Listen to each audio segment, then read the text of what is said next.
UDF ഇപ്പോൾ പറഞ്ഞുകൊണ്ടിരിക്കുന്നത് കേരളത്തിൽ കഴിഞ്ഞ 9 വർഷമായിട്ട് ഒരു വികസന പ്രവർത്തനം നടന്നില്ല എന്നാണ് കോൺഗ്രസ് പറഞ്ഞിരിക്കുന്നത്. പക്ഷെ മനുഷ്യരുടെ മുമ്പിൽ ഇപ്പം പിന്നെ LDF തന്നെ പറയുന്നത് പോലെ ഈ വലിയ പ്രോജക്റ്റുകൾ നീണ്ടു നിവർന്ന് കിടക്കുകയല്ലേ. അതായത് കേരളത്തിൽ നമ്മൾ ഇതുവരെ കാണാത്ത ഒരു നാഷണൽ ഹൈവേ കേരളത്തിൽ വന്നിട്ടുണ്ട്. ഞാനൊന്ന് പറഞ്ഞു, അത് ഒന്നും നടന്നില്ല എന്ന് UDF പറഞ്ഞാൽ മനുഷ്യർ വിശ്വസിക്കുമോ? ഇവർ പറയുന്നത് അല്ലല്ലോ, ഞങ്ങൾ കണ്ണിൻ്റെ മുമ്പിൽ കാണുന്നുണ്ടല്ലോ എന്ന് മനുഷ്യർ ചിന്തിക്കില്ല. എല്ലാം ക്രെഡിറ്റ് ഞങ്ങൾക്കാന്ന് LDF പറയുമ്പോൾ സ്വാഭാവികമായിട്ട് ഇപ്പുറത്ത് പറയും നിങ്ങളൊന്നും ചെയ്തിട്ടില്ല എന്ന് പറയും. പക്ഷെ ഇപ്പം ആരാ മുഖ്യമന്ത്രി ചോദിച്ചാൽ പിണറായി അല്ലേ.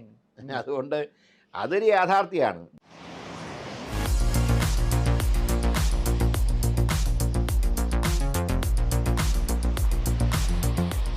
കഴിഞ്ഞ കുറച്ചു മാസം മുൻപ് വരെ ഈ കാണുന്ന റോഡിൽ കൂടിയുള്ള വാഹന ഗതാഗതം ദുഷ്കരമായിരുന്നു.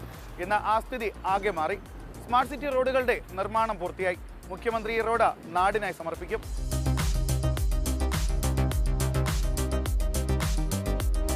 സർക്കാരിന്റെ 4ാം വാർഷിക ആഘോഷങ്ങൾക്ക് മുന്നോടിയായാണ് ഉദ്ഘാടനം നടത്തുന്നത്.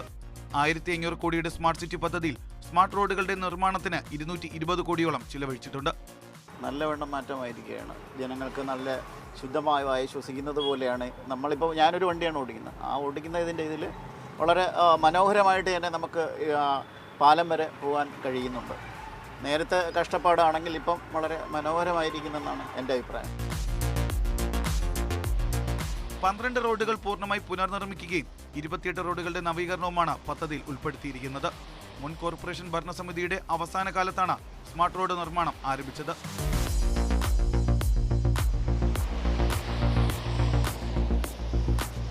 മുമ്പൊക്കെ നമുക്കറിയാം, ഒരു ചെറിയൊരു വർക്ക് വന്ന് എസ്പെഷ്യലി PWDയുടെ ഒക്കെ വർക്ക് വന്നു കഴിഞ്ഞാൽ അതിനൊരു ഫിക്സഡ് ടൈം എല്ലാവർക്കും അറിയാം, 2, 3, 4, 5 വർഷമാണ് എന്നൊരു കൺസെപ്റ്റ് തന്നെ ഒരു ആളുകളുടെ മനസ്സിലുണ്ട്. പക്ഷേ ഇപ്പോൾ അത് അങ്ങനെ തോന്നിച്ചെങ്കിലും വളരെ അതിന് മുമ്പേ പെട്ടെന്ന് തീർന്നു. ആ ഒരു കാര്യത്തിൽ ഒരു ക്രെഡിറ്റ് തന്നെ പറയേണ്ടി വരും. കേരള റോഡ് ഫണ്ട് ബോർഡിന്റെ മേൽനോട്ടത്തിൽ ഓരോ റോഡിനും പ്രത്യേക കരാർ നൽകിയാണ് നിർമ്മാണം നടത്തിയത്.